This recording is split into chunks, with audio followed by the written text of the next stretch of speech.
Joseph Fair, a virologist and epidemiologist who's worked on the front lines of the Ebola outbreak in Africa, believes facts may be our best defense against the coronavirus. There's so much misinformation out there, and it's breeding a lot of confusion. Let me ask you this. Is COVID-19, as you call it, is it in the air? If I take a deep breath, did I potentially take a deep breath of the virus? Especially not outside. You know, we're sitting in front of nature's greatest disinfectant, which is sunlight. The UV light inactivates the virus. So around all these people, I'm relatively safe. Absolutely. You need to come into direct contact with it, either by someone coughing or sneezing and those droplets landing on your face, your eyes, nose, or mouth, or you've touched a surface and then you yourself touch your face, nose, eyes, or mouth. You're telling me that everything up here is the point of how the infection gets into my body? It's a natural instinct. Everybody touches their face, probably up to 50 to 100 times per day without even realizing that you're touching your face. It's going to happen. That doesn't necessarily mean you're going to get coronavirus. If you're sticking to that rigid hand washing protocol, if you're using tissues and barriers, etc., you're going to be able to scratch your face, obviously, and not infect yourself every time you do so. And with that in mind, we set out to explore how to best protect ourselves from the virus. So public transit makes a lot of people nervous. I mean, Yeah. This car is going to move. Usually there's not a seat. Usually in close proximity. And you're gonna hold Again, on. I'll hold it with a tissue. If I don't have a tissue with me, I'll usually do an arm hold like this. Yeah. Just to keep my skin from contacting it. But, you know, this idea of being 6 feet away from people, that's not going to happen on a typical bus or train. Right. And that's why it's up to the individual. You know, you've got to cover your mouth when you cough or sneeze with your sleeve, ideally. We know just from studies from San Francisco's metro that a lot of antibacterial resistant pathogens, etc., last on these surfaces for a very long time. He doesn't recommend masks except for sick individuals or trained medical workers. And, you know, I have this desire to put on a mask right now because there's so many people around us. Yeah. The only way we recommend really mask, because there's only a specific type of mask that will protect you against the virus itself, and we should tend to reserve those for healthcare workers. Also, if you're not using it with goggles, it's not really going to protect you because you've only blocked two of the three known routes of transmission. If you are sick and you're coughing, it is a good idea to maybe use a surgical mask yourself as a sick person. That way, when you do cough, if you're not covering, you've at least got a physical barrier between you and those droplets that would come out when you cough or sneeze. Next, we headed to the office. I think it's probably fair to say millions of Americans work in environments not unlike this, sitting, 6, 7 feet apart.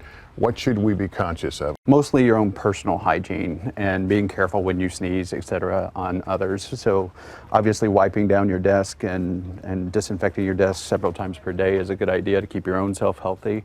But there is going to be the occasional chance that you sneeze, and that is going to happen, sneezing and coughing, and during cold and flu season, very normal.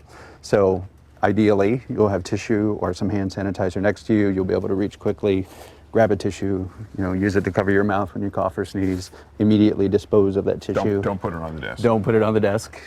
And then hopefully sanitize your hands or go wash your hands. It would be even better.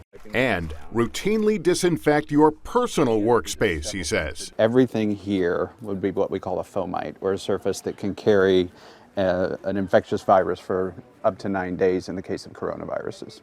So I sneeze, I wipe my nose, I pick up the phone, it's there. Yes, absolutely. Because this is really one of the filthiest areas, and including that cell phone in that, that's really one of your dirtiest areas. So I wipe down everything, all the keys, etc. I'll take my phone, wipe it down. And the most powerful tool to fight coronavirus is soap. Every surface here is some of your more dirtier areas that you can find anywhere in the world. So everybody that's just used the restroom coming here, this would be an infectious surface, this would be an infectious surface, but this would be an infectious surface. I need the soap. Absolutely. So our most powerful tool against fighting COVID-19, as well as any other infectious disease in general, get our soap. Ideally, you'll have hot and cold water, make it a little warm. And I usually try to emphasize that, just a few seconds is not going to do the job. You don't need to do a surgeon's hand wash, but you need to do it pretty thoroughly. Is it the water, the soap, the friction? Soaps have a lot of detergents in them that automatically inactivate what we call enveloped virus. COVID-19 is an enveloped virus. So that both the friction, sliding it physically off, but also those detergents that break down the virus.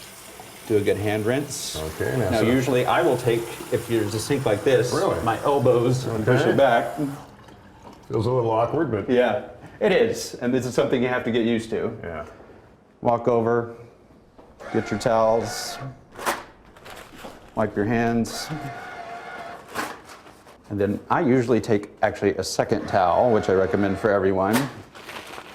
And then this is what I use to open the door when I'm leaving the restroom. Another helpful tip, create a barrier between yourself and surfaces we commonly touch, like elevator buttons. Tissues are not always going to be with you or practical, so sometimes I always carry a pen myself. Pen.